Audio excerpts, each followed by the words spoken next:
Hi, I'm Richard Burns, and thanks for coming to In the Flow, the channel for spiritual beings about spiritual beings.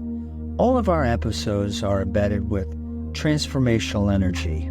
Thus, as you watch, you can receive healing energy.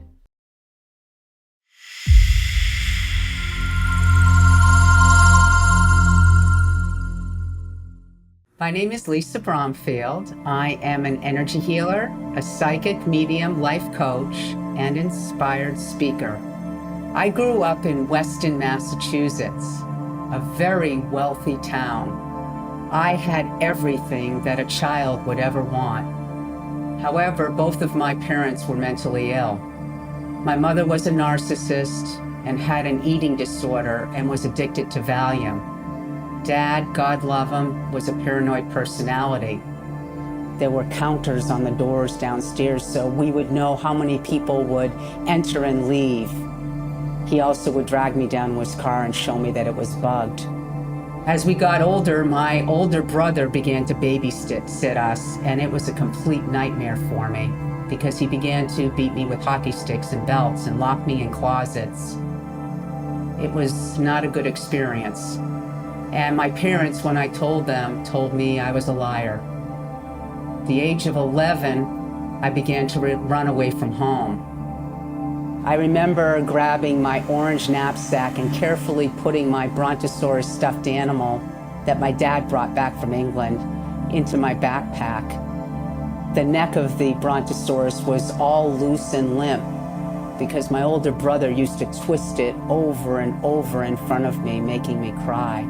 I ran away many times and the police would bring me back. At the age of 16, I went into a very dark space. I went into my parents' medicine cabinet and I grabbed a bottle of Valium and I dumped the pills in my hand. I looked in the mirror. I was crying. I had my long hair in pigtails. I couldn't take the pain in the household anymore. It was too much for me. And I was going to take them. But something kept me from doing it. I put the pills back into the bottle and continued working through this difficult time. I went to Mount Holyoke College and I studied behavioral psychology. I would learn later there was no coincidence because I began working with developmentally disabled individuals and did my thesis on that. After college, at the age of 21, I learned of a secret in the family. I was cleaning my mother's closet and I found a picture of my grandmother and the most adorable little girl, Down syndrome girl with red hair. I took my twin brother downstairs into the laundry room and I showed him the picture and I said, "Who is this, Jed?" And he said, "I was told our sister died." And I said, "Apparently not."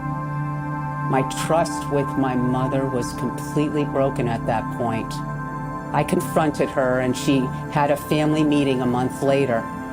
She shared that she surrendered Stephanie to the state and she was in a group home in Braintree. I brought Stephanie home, and as I had been working with developmentally disabled individuals, I was able to shower her and groom her and help her with her meals. I learned a little bit of sign language so she and I could communicate, and she'd always get very excited when she saw me.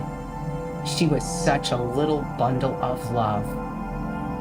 At 21, my twin brother felt it necessary to share with my mother that I was gay.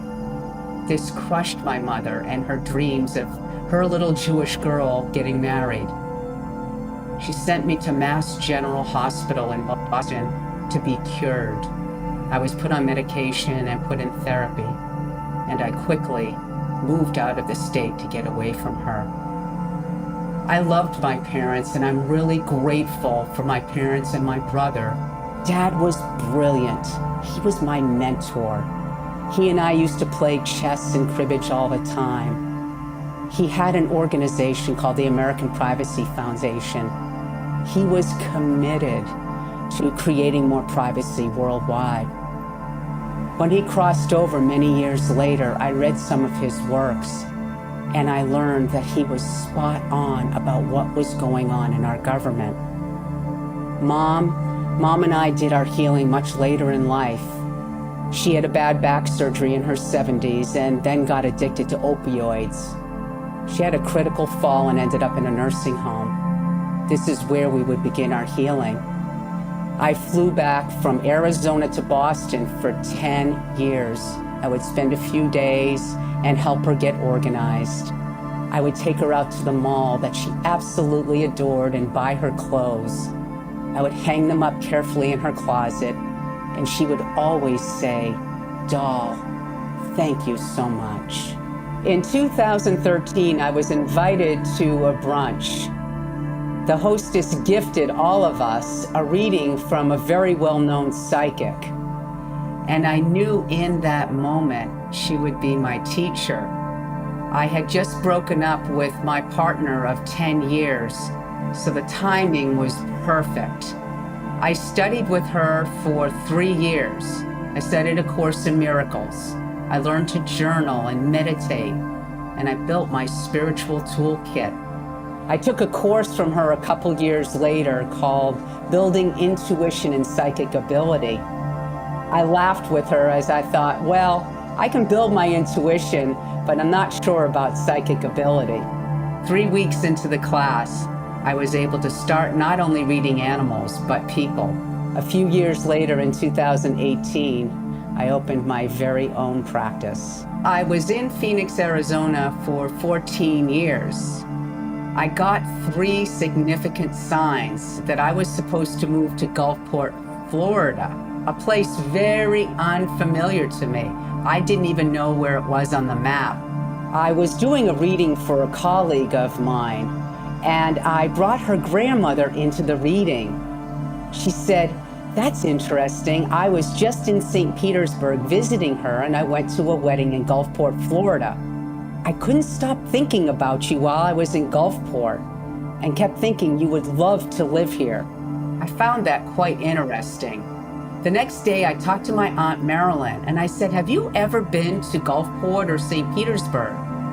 She said, "No, but your grandfather and grandmother absolutely adored it there."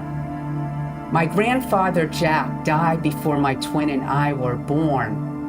Yet he is today my gatekeeper, the person who brings in the spirit guides through my gates. I was then guided to go to Sedona, Arizona and do a hike. So I went.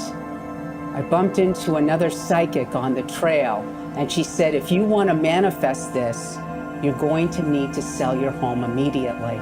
While I was driving from Sedona, Arizona down to Phoenix, I called my realtor and had him put my house on the market. 21 days later, my house sold to a cash buyer, and I found my apartment before I even got to Gulfport.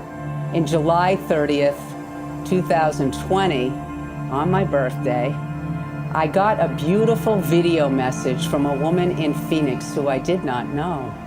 She said, "Happy birthday, Lisa. I hope you're spending it with your favorite humans." It really touched me because she took the time to do a video and connect with me. Spirit came in and said, "You need to start doing videos on social media." I wasn't even doing selfies on Facebook at that point, but I took the guidance and I started doing videos the next day. And to my surprise, the videos have been very well received and very well received to this day. Common denominator with my clients is self-love. I tell clients and I share with my audiences on videos that we have to fall in love with ourselves. I know in my own personal experience, I never felt deserving or worthy. I never felt like I was enough. This is the same with the clients that come to me for healing.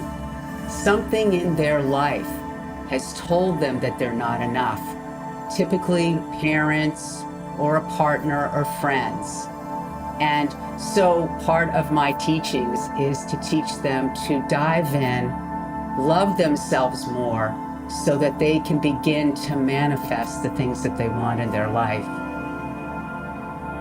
My parents were a gift in my life. Because of those experiences, I'm able to help other people today who have had similar trauma. I have so much gratitude for them, and I love them to this day, because all of that I went through was for me. It made me the woman I am today. It made me strong. And as an energy healer and a psychic and life coach, I'm able to help other people now on their healing journey. My life mission is to continue to be in service and to touch more lives. To my surprise, with these videos, I know I am stepping into what I call inspired speaking. You'll notice I don't use the word inspirational, because the messages that I put out on my videos are typically channeled in from spirit. That's what I want to step into doing globally, because I know my energy can be felt and I know people can learn from my experiences.